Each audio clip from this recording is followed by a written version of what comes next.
You have to look at this as an investment in your business. And if you wait until you feel you're ready to have that system in place, it's probably too late. And now it's much harder to get it implemented. It's much harder to learn the system when you've got all these clients that you're trying to balance and cobble together systems, or perhaps still in pen and paper. Any business that you start will have some of those upfront costs. And if you can see it more as an investment in the stability and the growth of your business, it's just a great solid starting point.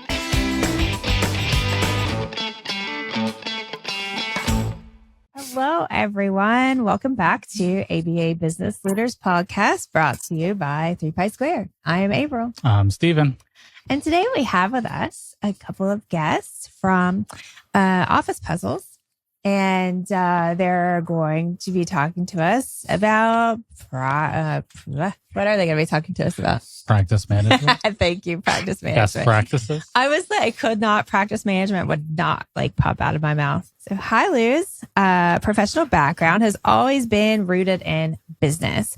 After moving to Miami, Florida in 2012, he earned a master's degree in accounting from Florida International University and became a certified public accountant.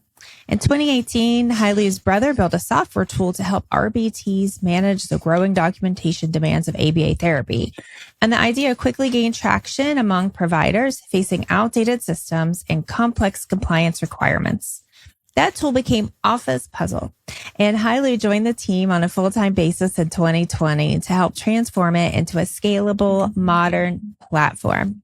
Today, Hailu serves as Office Puzzle's CEO, leading the company's operational and financial strategy as they support more than 700 ABA practices nationwide. Welcome, Hailu. Thank you, April. And then we also have with us Charlene. She's the Chief Operating Officer at Office Puzzle, where she leads go-to-market, customer experience, and business operations for a fast-growing vertical SaaS company. She is known for turning ambitious growth goals into reality without breaking systems. That's a good one. Teams or culture along the way. With 15 plus years experience in B2B SaaS, Charlene has helped scale companies from early stage through 9-figure revenue, building the execution frameworks, operating rhythms, and leadership teams that make growth sustainable. Her work sits at the intersection of strategy, systems, and people, where she can align how companies sell, serve, and scale. Charlene brings a deeply human lens to operations. She believes the best companies grow by creating clarity, trust, and accountability across the organization.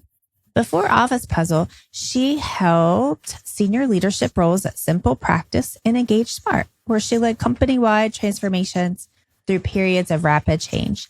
Charlene lives in Denver, Colorado with her family and enjoys skiing, running, and going on adventures with her 2 children. Thank you for being here, Charlene. Hi, nice to be here.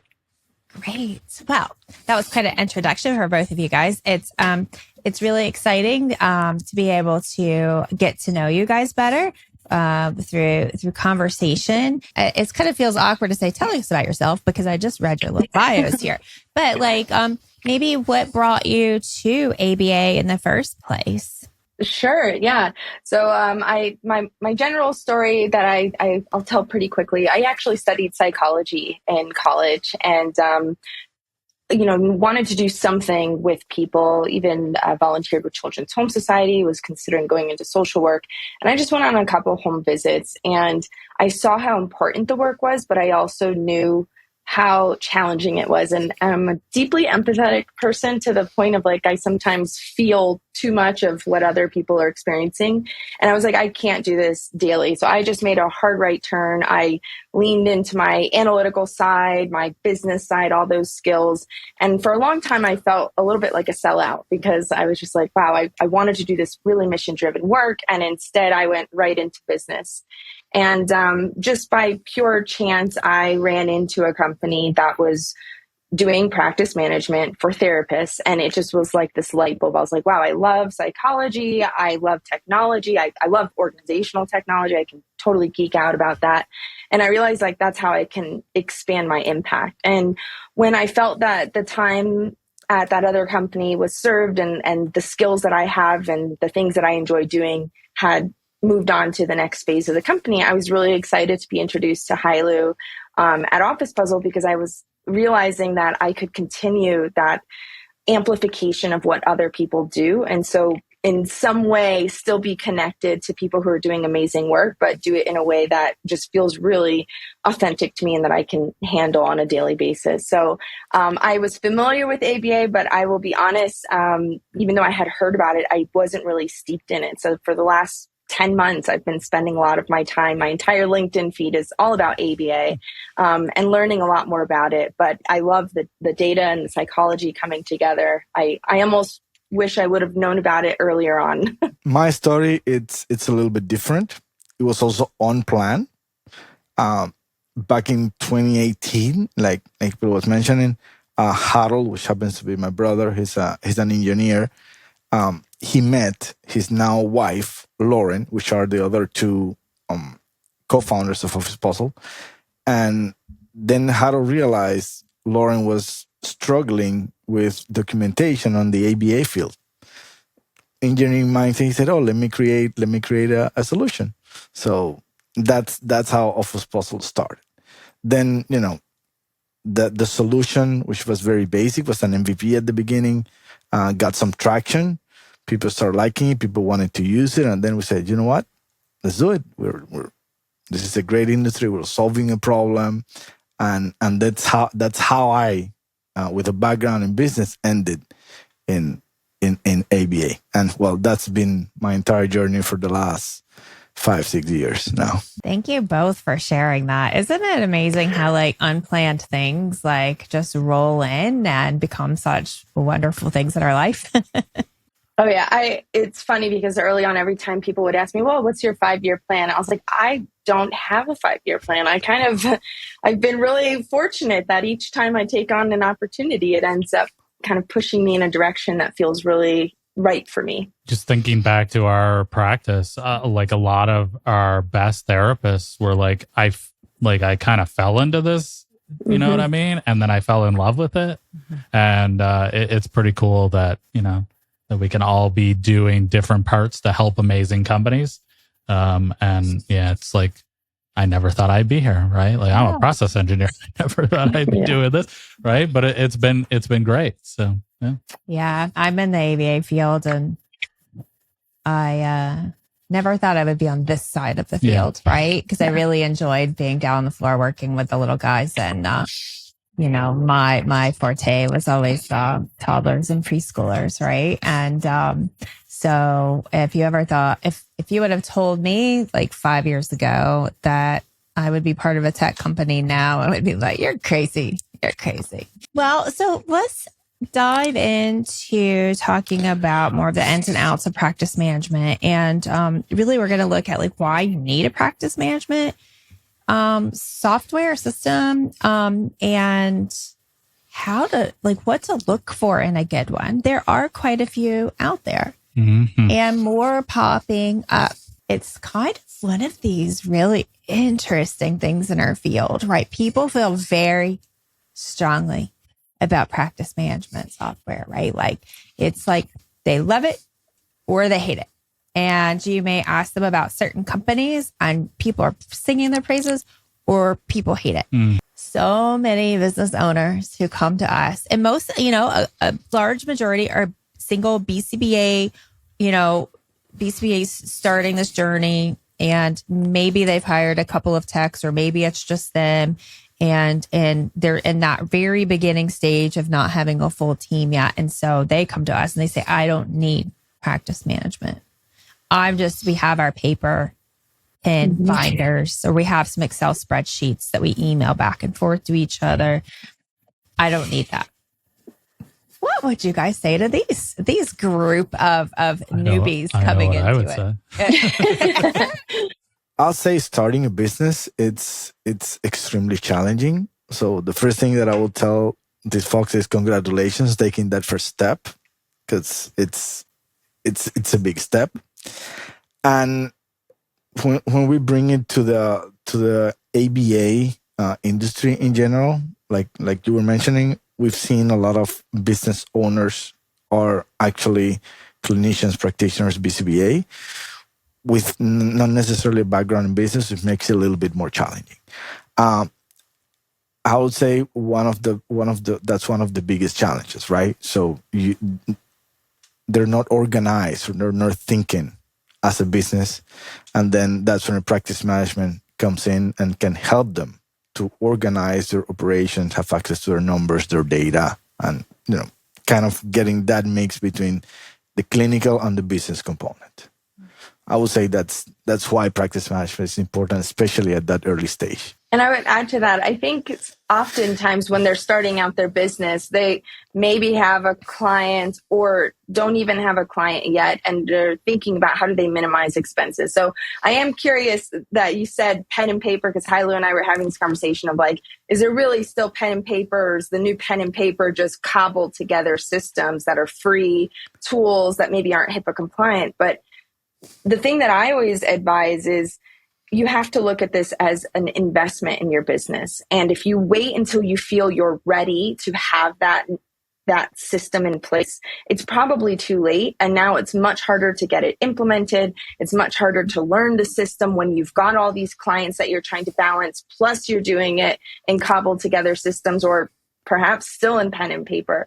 So I just think about it as any business that you start will have some of those upfront costs. And if you can see it more as an investment in the stability and the growth of your business, and freeing up your time to actually find clients, the things that will help to make you successful, it's just a great solid starting point, and helps you think about the things that you need in place to be successful. Yeah, I mean, we talk to people still using pen and paper, right? Like they love it. They're maybe not super tech savvy, right? Or at least they don't feel like they are. And or they don't feel like they don't have time to learn. Or like you said, expense. And so we still like, and then like you mentioned is, you get 10 employees deep, and you're still doing paper and pencil, or paper and pen. Hopefully not pencil. Hopefully not. But and now you're like, I don't have time to learn this. I don't have time to teach my staff, and it gets harder to bring these things online and simplify your life. Like one of the things that I love about Office Puzzle, which is why I recommend it to startups, is it's like, this isn't a long-term commitment. You don't have to sign your life away, right? You don't have to, because a lot of these practice management softwares, they'll say you need to sign a 2-year or a 1-year agreement. It's very expensive. And what is great about Office Puzzle is that it's $20 a month, right? And that's it. You don't like it, you spend $20, right? And so there's very little downside to this, and a huge amount that you can benefit from. And one other thing is like recoupment audits. I remember doing recoupment audits with paper and pen. Yeah, this was like 10 years ago, right? Techs or BCBAs would spill their coffee on the session note, right? And then you'd be doing I need this session note. I can't tell what it says because it got a big old stain on it, or they we didn't fill it out. Legit had, and sorry if for somehow you are in this universe of listening to our podcast, but we had this sweet dear tech who worked with us, who went out to her van and was pulling out crumpled papers from her van, like, oh, let me smoothen this out. Okay, here's the session notes. I did do them, right? Like this was back before insurance mandates. This is like before a lot of the things really got going. So we've kind of seen the shift throughout the years. But even spreadsheets, right? Like being able to back them up, being able to like effectively back up, track, be able to pull what you need for audits. Yeah, it really does help with that. Highly said the organization. Right. And like even with Excel spreadsheets, if you're tech savvy and you know Excel, you could spend countless hours building a spreadsheet and putting in formulas and making it so that they can't enter the wrong information. But like a BCBA doing this, and it's very similar to our handbooks, right? Yeah, you could spend 100 hours on a really cool spreadsheet, right? but that's $100 times 100 hours, right? And so now she could have spent $20, maybe 40, and you would have all of that, right? And so it's just it's a whole lot of work to try and invent this for free. I think, and then not like, I think about that a lot, because we will get some people say, oh, well, no, I've got it. I use Google to schedule. I've got my spreadsheets, we've got all these templates, and they're so proud of it. And I think it's really amazing to build this perfectly custom thing. But what they're forgetting is the time they spent to build it, the maintenance to continue like scaling that process when you add more people. And then the cost of like the risk of not having these in a compliant, like secure, compliant platform.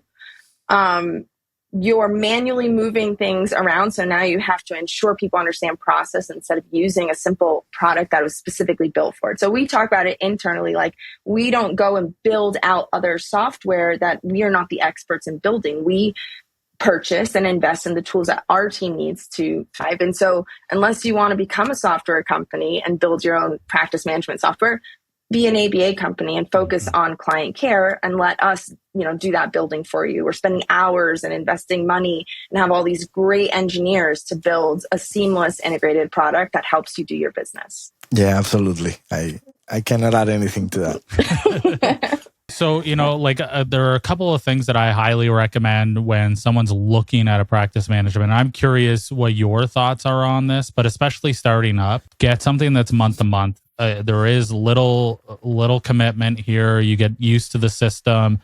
And if you don't like it, again, you're not locked in for a year. And then some other things, obviously HIPAA compliant, right? But also like an offline app. Is that something that you all offer with your system? We do have, our platform is web-based. You can access it through a browser, through any device. And there's also a companion mobile app that you can download from either the Apple Store or the Google Store that works basically in any device, Android or iOS.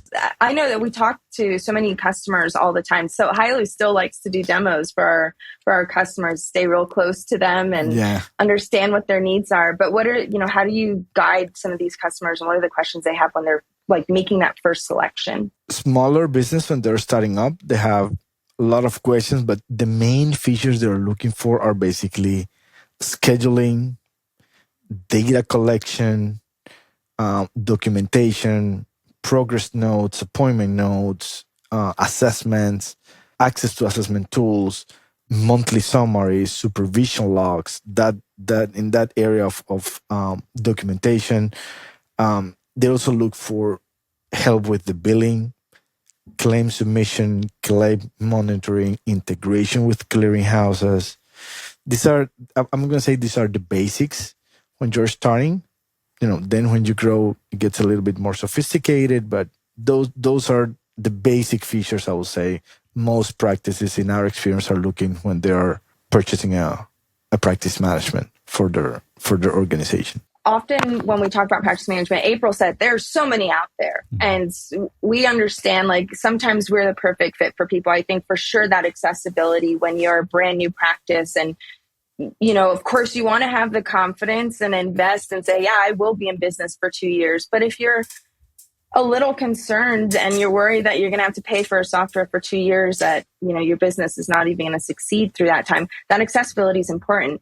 But the other thing is just like the ease of use. Like April, you mentioned, having to actually learn the software. I'm not tech savvy.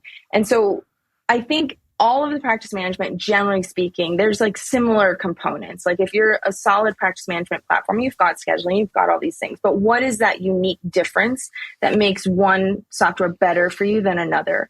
And for us, what we feel we really bring to the table is like, it's so simple. I can't tell you how impressed I am when we're at conferences and people walk over and they're like, wow, like I just see it on the dashboard and I understand what I need to do.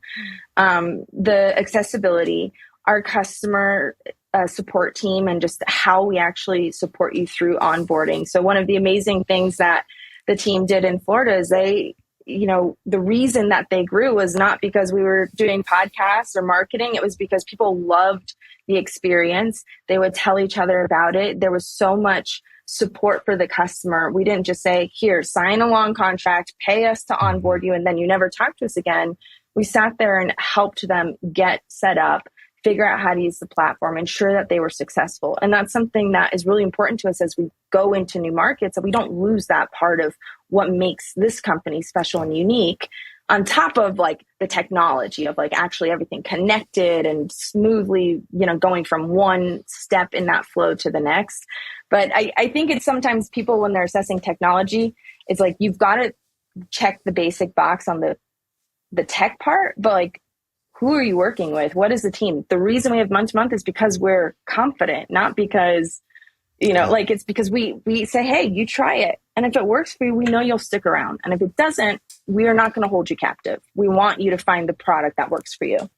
Yeah, so something important when choosing the practice management, I think it's also that the company behind the tool, it's flexible enough, it's willing to evolve, because the industry change, the market change, the needs of the business change as they grow.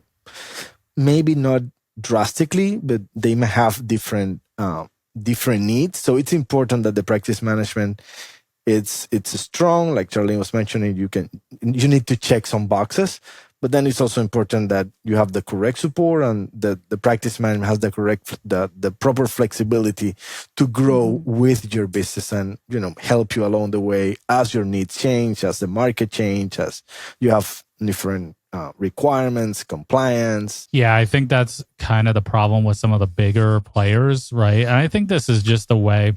I can't remember the book that I read. I was told to read it, right? It's about like how when tech companies are small, they can add a whole lot of features and they're very flexible, right? But then as you start to grow and you add employees, it actually starts to slow down and it's harder to change. And so these larger practice management systems don't seem as customer focused as they used to be. It's like take it or leave it. And, and the other thing that I've noticed, right, is like, I've heard this, but some of these practice managements, I feel like you need a master's degree in the practice management to use it, it's like it doesn't have to be that complicated, and it can really be overwhelming, right? And I'll let Hailu speak to the flexible foundation for the product, because that's one piece of it. But you mentioned like you have so many people in the company, things slow down,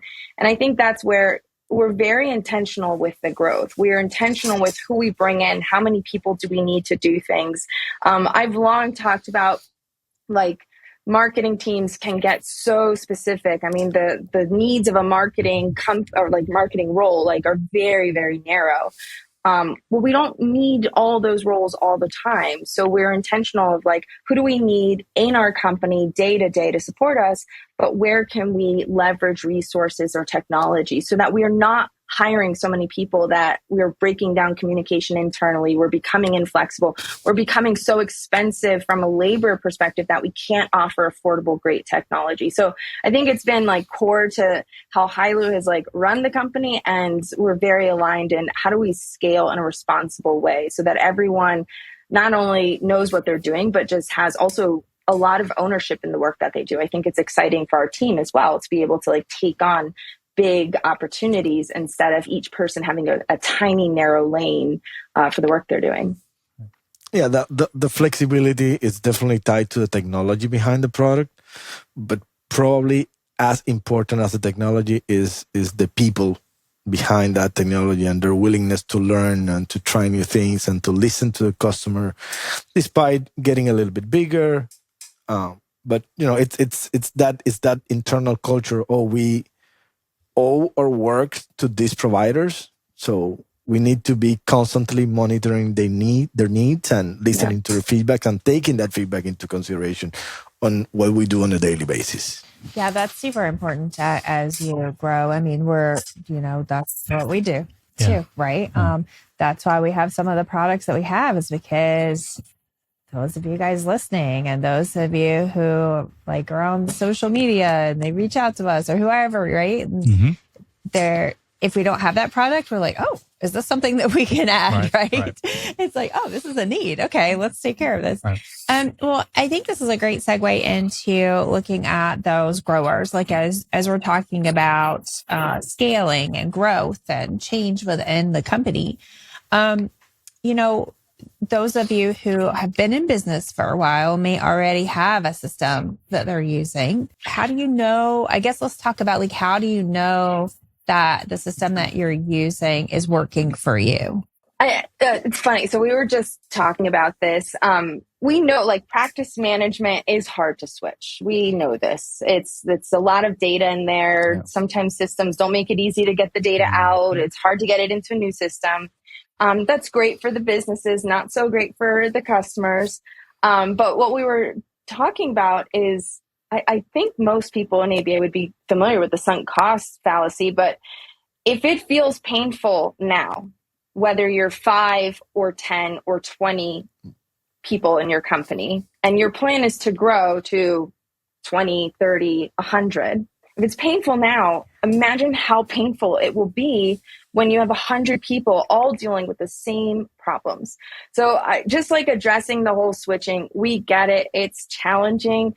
But the moment that you start to have that inkling of this is not the right product, if the companies that you're working with is not addressing that and they're not, helping you learn, oh, hey, are you missing? We've had someone who'd say that to us, oh, yeah, you're great for a startup, but I don't know if you can grow with us. And then when I just started asking questions, I realized they weren't aware that we had features that would actually help make their lives easier. They didn't understand that we had batch claims. And I was like, let's teach you this. And now they're in love with the product and they realize how we can be with them from being 5 to 500. We have customers with 500 staff members.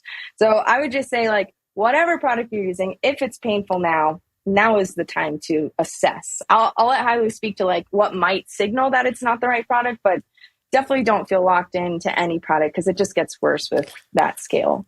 Yeah, I think like in every business, it's important to choose your practice management when you're starting and make sure that practice management is going to fit your needs today, but also the needs that are going to be derived from growth, what it's going to come in the future. So that's number one. Now, if you have to switch, like Charlene was mentioning, we all know it. It's hard, given the way ABA works and the long cycles for the patients. Switching a practice management can cause disruptions. However, the pain in the future, it's greater. And not only the pain, but probably not having the right tools is going to hinder your opportunities to grow. If you're doing workarounds in the system, like you're duplicating work, you see one task that is administrative in nature, and you have multiple team members doing it, something probably that the practice management should be addressing for you. If you don't have visibility of certain metrics, operational, financial, clinical, the practice management probably could help in that area. Those are usually areas where technology can step in and help and minimize errors, clerical errors, data entry, using technology to put some kind of guardrails on your processes so there are not overlapping, missing documentation, lack of compliance when it comes to meeting terms for submitting documentation, paperwork assessments, etc.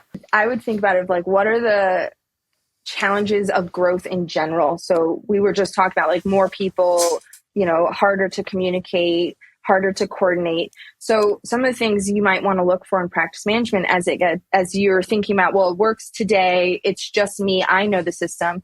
How will it work when I've got, 10, 15 people? So are there checks and balances in place? Because I'm going to have to ensure that someone did their documentation. Is there an easy way to do that? Or does the system automate that for me? Or is, so if you're already having to do a lot of manual work or check things when you're one person, just think about the effort of doing that at scale. I think another thing too that people might not consider that I was really impressed that our product had is just the onboarding of new teammates. Like, we all know how much goes into like the paperwork and ensuring that the licenses are active and everything like that. So are there ways to help you manage your team as you have more and more people working with you? Because now you've got a whole other arm of the business. So it's not just the scheduling, the operations and the financial, but there's actual like people management.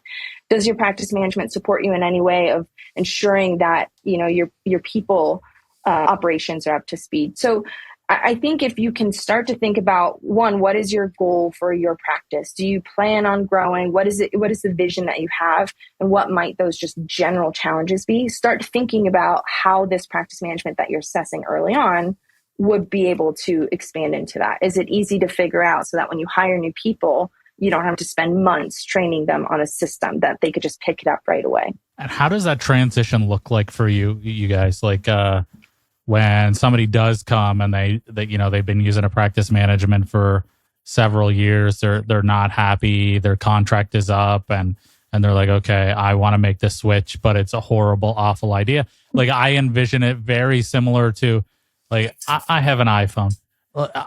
Android would have to get substantially better. Like, I don't know what they would have to bring to the table for me to switch, because I have all my apps, I have my phone, my photos, right? Like, all of my stuff is on this. So someone would have to really help me make that transition. So how does that look like for customers coming where maybe they're a little nervous and scared about doing this, but they know they need to do it? How does it look? We've seen a couple of variables that affect how that transition might happen. One of them is the size of the organization. The bigger the organization, the more challenges they face when trying to switch practice management software. And the other one is the team in that organization, and, you know, their capabilities and their skills and their experiences working with technology. Usually we see a couple of approaches. One, it's what we call rip the Band-Aid. We say, okay, this is going to be the last day for us in practice management A. Going forward, February 1st, we're moving to Office Puzzle, and we are all hands on deck, and we are transferring information, creating users, doing a lot of work. Of course, we help. I'm going to talk about that. Then there's the other component, which is, okay, let's make this transition slow. Let's not rip the Band-Aid. Let's start transferring clients in groups or in branches, like one BCBA with a couple of RBTs underneath and their corresponding clients, as the assessments are up for reassessment. That's one option. In either case, what we do, and it's part of our initial investment in supporting those customers to transition from one practice management to another, in this case to Office Puzzle, is we offer a free trial, 30-day free trial, if I'm not mistaken, Charlene. And we also have our customer success team, which are actual human beings that have knowledge in the industry, and they also have expertise in the practice management to help these companies to do the transition. It's still painful, it's still challenging, but it's doable. And if your current tool is not working for you, you know, the sooner we go back to that concept of sunken cost, you know, cut your losses short. And I think the accessibility of the product, like being in that trial period, we call it a guided trial, because we're not just saying, hey, go and figure it out. We actually will sit with you. The first email you get from our team is like, welcome, here's some resources, and here's a link to schedule an actual one-on-one video call. Like, this is real hands-on support. But what this also allows people to do, I think the other barrier to switching is like, this is really painful. I know I shouldn't stick with it, but how do I know the grass is greener? And then how am I going to figure that out? I've got this contract. All these other systems have contracts. They're really expensive. So how do I know that it's worth making that jump? And I think by allowing people to explore and be hands-on, touch, feel, experience the product, they know what they're coming into, eyes wide open. We're not a perfect product either. So we're not going to pretend like, oh, the other products are painful, but ours isn't. There's little things here and there that some people may not like, but they're able to make that sound decision of, okay, is the pain that I'm experiencing here better or worse than the pain I might experience in this other one? And so I think just giving people that access and not being so gated with technology. I mean, it's just modern technology that you can go and sign up for trials. Like, why are we not able to do this in ABA? Why are we making it so hard for business owners to find the right tool for them? So I think like testing it is a great way to say, yeah, let's now just rip the Band-Aid. We've got 5 people in, they love it. Yeah, let's bring them all over. Yeah, that's a good idea. I've never thought about doing that, but why not, right? Like just bring over one BCBA and a couple of techs and see how it works, and then they can be the guinea pigs and then go from there. Yeah, that's good. That's kind of similar to how, as we've started our billing services, right? Hey, just try us out with one. Yeah, it's almost like a why not? What do you have to lose? I mean, you do have a lot to lose, but but it gives you that ability to kind of take baby steps.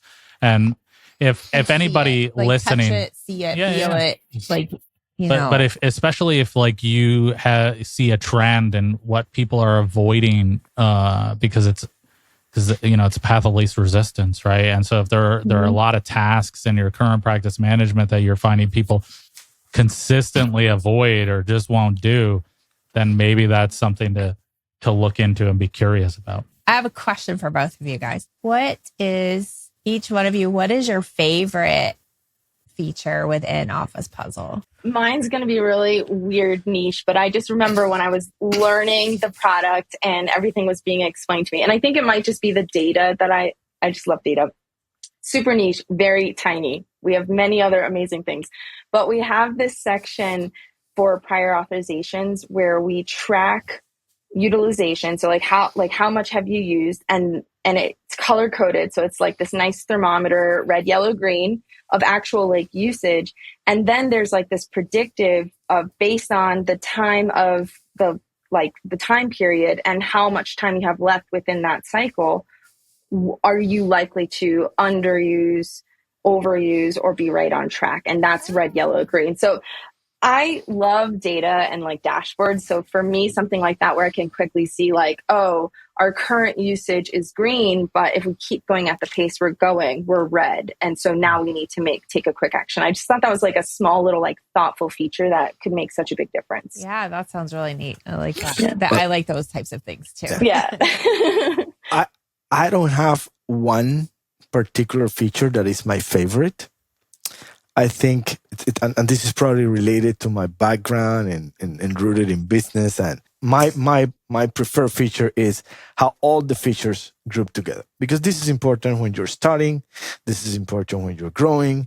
This is important when you're already big and you're probably looking at the next stage of your business. So how all those features come together, I think, and then we go back to the whole Office Puzzle thing, and that I think that would be my favorite. Just to elaborate on what I was saying, I'm sure we've all been there where you're like filling something out and you put information in, like your address and your name, and then you have to fill something else out. And it's like, why are you asking me the same thing? So it is really cool because you go from the very beginning of like scheduling, and literally, if we know the information, it's there. Like when you get to your documentation, your claim, like you don't have to put more information in. It's like, we know it. And I've always wondered, why don't products do that? Like, you know this information, you know my birthday, don't ask me again. Just a curious question, like how do you all decide on what's next, right? Like how do you make a decision internally? What's the next feature? What are we going to update next? Like how do you manage that? Because I'm sure you're like, oh, we have 150 things that we want to add, and like there's 75 things we want to update, and right? Like, so how do you manage that? It's the tough part, especially being so customer centric and customer focused. We get many requests, so we definitely have to go through a prioritization process where we see, okay, what's more important for customers, depending on obviously, if there is a bug, if there's something that needs to be fixed, that's a different. What we're talking here is about new features. Well, we look at the impact that this might have on our customers. How many customers are going to use it? So we look at this type of metrics, and of course, then we look inside and see, okay, do we have the capabilities of doing that now? We have the capabilities of doing it, the right way. We also analyze, because sometimes the customers, when they request something, they're giving you the pain. Mm-hmm. They're not giving you the reason for that pain. So we say, okay, let's take this. Let's take one step back. Let's see. Okay, let's understand what is it that they need, but more important than that, what is causing it. So we can go back to the root and not, just put a patch on something. Just address the root cause of it, and that sometimes it might take a little bit more time, a little bit more analysis. But that's basically how we look at it. Customer perspective: what is needed? What's the problem that we're trying to solve? What's the best way to solve it? Do we have the capacity of doing that now? And that's how we prioritize and how we create a roadmap. And then there is a lot of processes, like from customer support, Charlene's team, getting the feedback, or engineering team, basically budgeting. Oh, we can do this. This is the right technology to do it. This is how we can support this in the future when it scales, because it's not only let's make a solution for Stephen and April. Let's make a solution for everybody that everybody can use at the same time. Tell me a little bit about EVV. So I know that this is a painfully important feature. And how do you all handle this?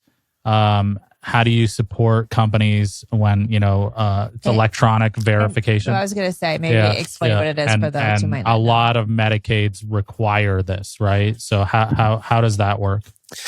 We do have that feature inside of Office Puzzle. Like I was saying, EVV stands for Electronic Visit Verification, and it's basically where the provider, and this is more common when you're providing in-home services, that the providers need to drive around and go to either the place of service that could be the home or the school. This is where the provider uses a device, and the device captures the location at the time of the start of the session. And then there's a lot of compliance around it: GPS location, IP address, so start time, end time. Yeah, that's how we basically handle it. It's part of what we offer. Cool. Yeah, and there is a lot of compliance around it, and changes slightly from one payer to another, one state to another. Yeah. Go ahead. I was I don't want to take us off the EVV conversation thread. But I think that is something really impressive about the product, because it's really challenging to find that balance of how much do we want to enforce. So there are certain things that are compliance driven that we can say, hey, this is how you have to do it. And we're doing it for you. Like, we're putting these rules in place to help you, versus this is your business. Ultimately, it's your choice how you want to run things.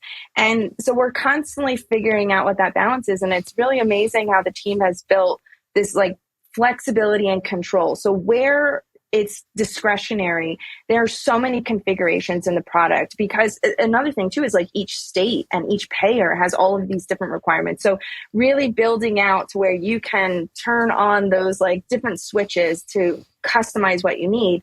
But then we've built in the things that we know are consistent across payers and states to say, we're just going to help you ensure that you're in compliance. Or small things like the notes, we're going to show you, hey, if every single note is just a copy and paste, you get a little notification of like, this is 99% of the same content from the last note. So we're giving you guidance really to help get paid, have great care. We're not clinicians, but I kind of think of it as like a do no harm. We don't want our technology to take away from the clinical outcomes. And so it's really, it's so cool how Hailu's guided the team, and thinking about like, sometimes the customers ask for things and we'll say, okay, we hear you, but like, here's how we're going to design it so that it's flexible and so that it can last beyond just this one customer's desire. Yeah. How we try to make things configurable, thinking ahead of what might be different for different customers.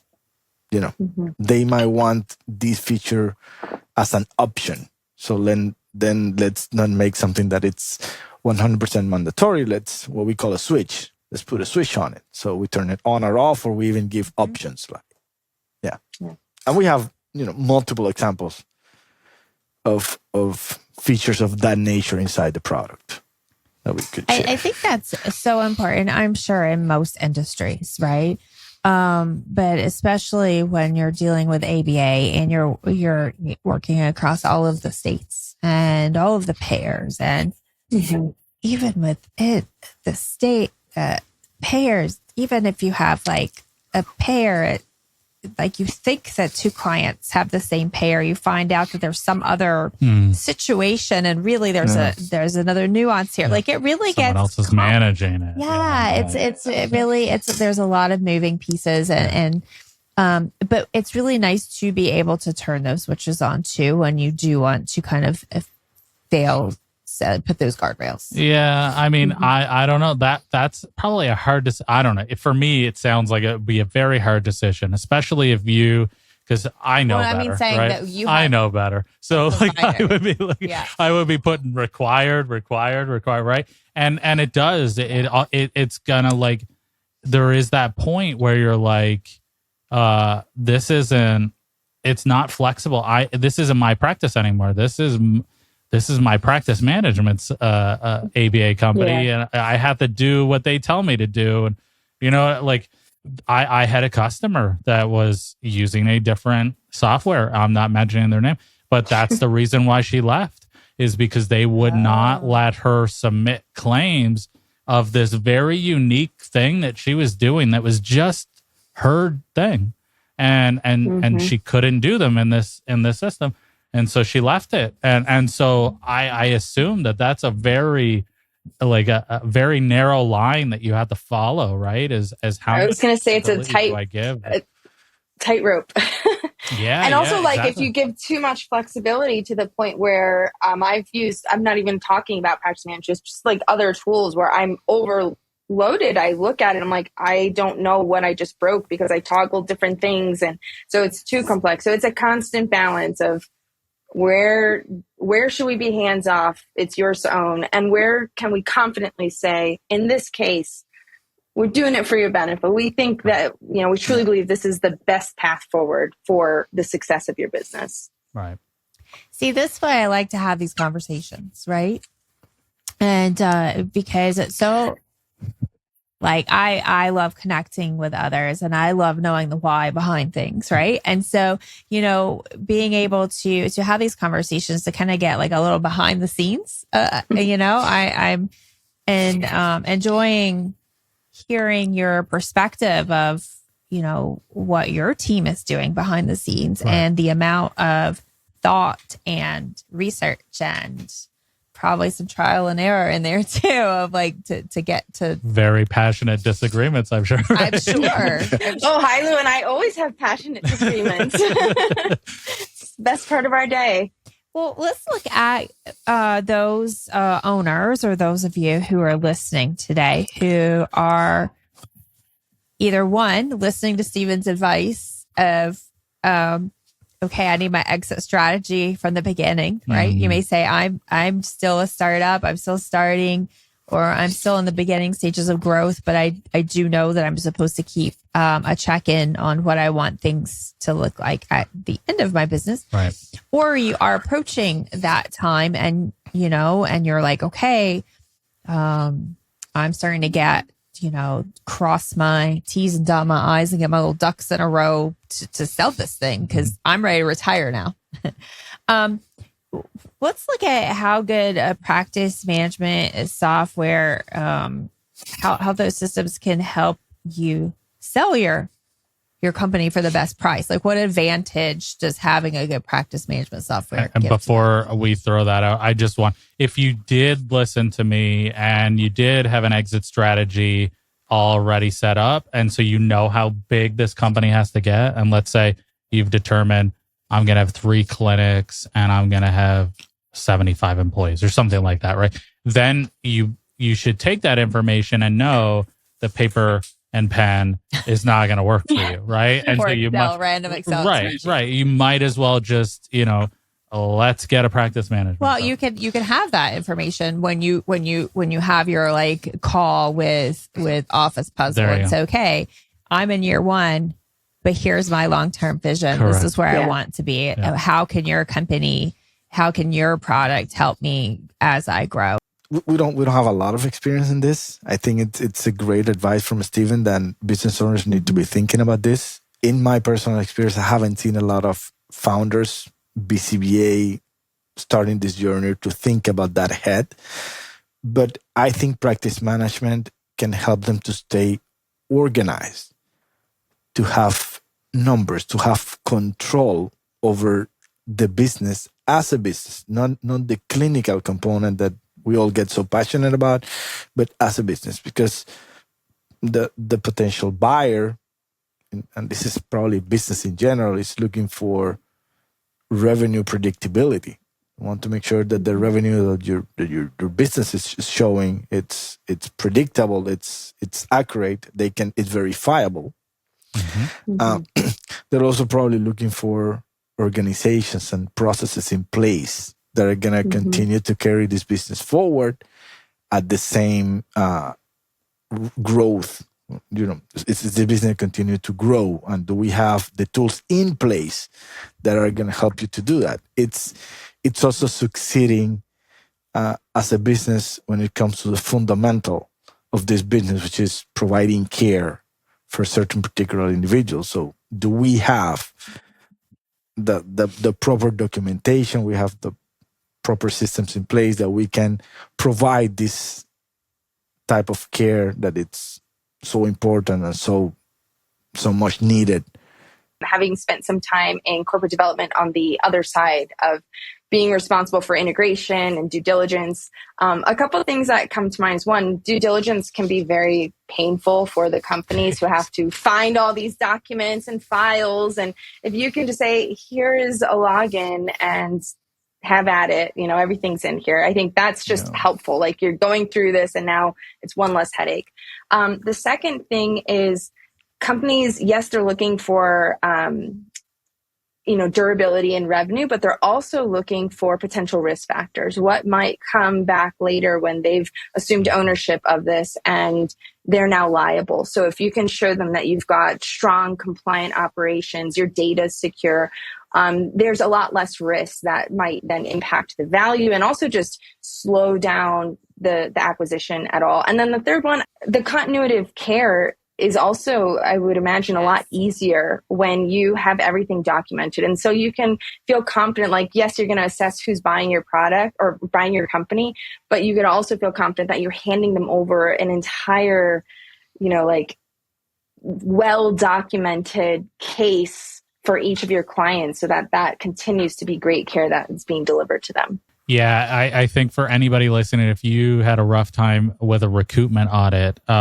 due diligence is going to be much worse. So having things in place that you can prove that, as you both mentioned, right, that you have high quality session notes. Even the feature that you mentioned, Charlene, about utilization, right? How many what's your cancellation rate? What's your utilization score, right? Like, where are your treatment plans? How many authorizations are coming due? All of these things, having them like showing that you have the systems in place and they're easy to find and they're accurate and reliable is going to make a very difficult process. Because I've been a part of some of these, and just from an emotional standpoint, like, this is your baby in a lot of ways, right? For a lot of these BCBAs, like, I've been raising this business for the last 15 years, right? And to let that go and because these aren't customers, these are family members, and your staff, you love them and you want the best for these kids, and to let that go is very difficult. And so having these things that you don't have to do on top of grieving, because a lot of people are grieving, right? Even if it's, I mean, that was me. I mean, even if it was like a choice that you had control over and you were ready for that next step, there definitely still is the grieving, right? And like having to say goodbye to it. And, I know, like, if we would have had a more inclusive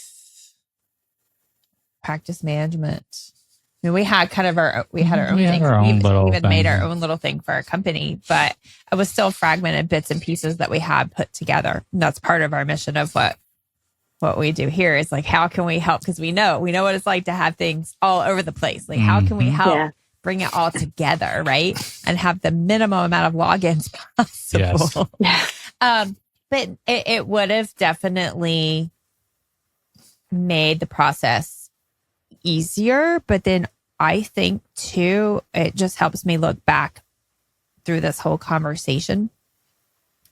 From the beginners, the starters, to growers, to now those ready to sell. And I just keep going back to what Hailu says, organization. Yeah. Like, if I could pick one, there's so many awesome things I learned today and so many cool features that you guys have, but that's like my word of the day for today's podcast is organization. Because truly, if you have like that, like, you know how to access the information that you need, and you know how to see, like you were saying earlier, Charlene, like how all the pieces fit together, and that they do fit together. You have even not even just looking at selling, but throughout the whole process, you just have a better like dashboard, of a view of a snapshot, I guess is what I'm trying to say, of like where you're at. And I mean, and for us who are in a field of collecting data and using our data to help guide our decisions, I will say, don't get mad at me, those of you who are listening, you're like, no, I do collect data and I'm very business-minded BCBA owner, but a lot of us BCBAs, behavior analysts, clinicians in business kind of lose track of that. Like, we forget to apply our science on of how we help the individuals that we provide services for. On the administrative side, on the operations, on tracking our own data and like KPIs but this system gives you that snapshot. Well, guys, I'm super excited. I'm going to be honest.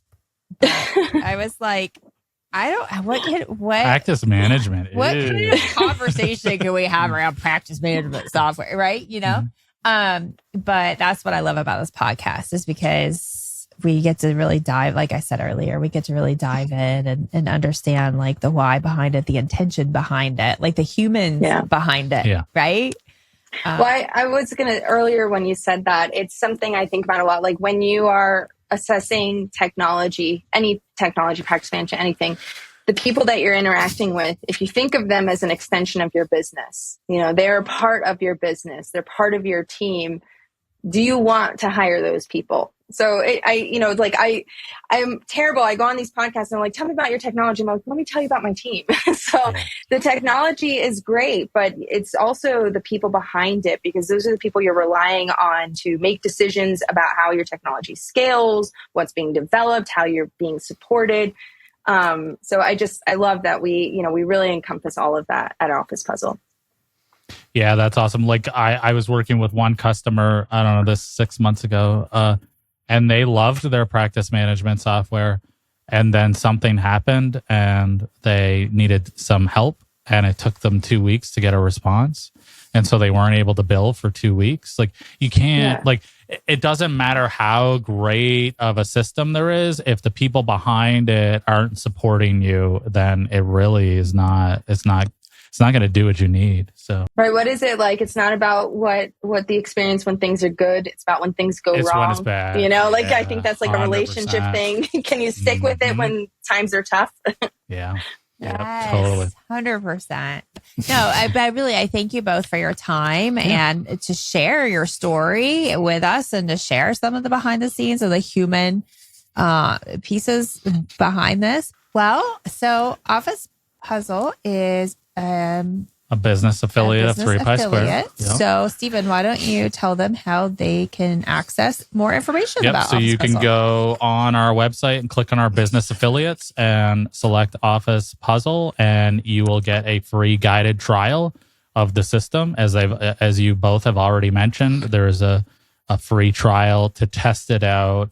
And again, my favorite part is that there is no long-term commitment, right? Like, it's like, try it. You're going to spend $20, right? You spent that probably today on coffee, right? So try it for a month, and see what you think, right? And I think that's awesome because and you know how you all came on our podcast and just showed us, you know, the spirit and the intention behind it shows why you're willing to give people a monthly trial, right? Like you don't want to trap them into something that they don't want to be trapped into. And I really appreciate that. Yeah, just check them out. It's worth a shot. And if you feel unhappy with your practice management, I think you'll be very happy with Office Puzzle. But no, seriously, on that note, though, I was just going to wish everyone a good week and thank our guests for their time today. All right. Yeah, thank you. It's great to be here. Thank you for having us.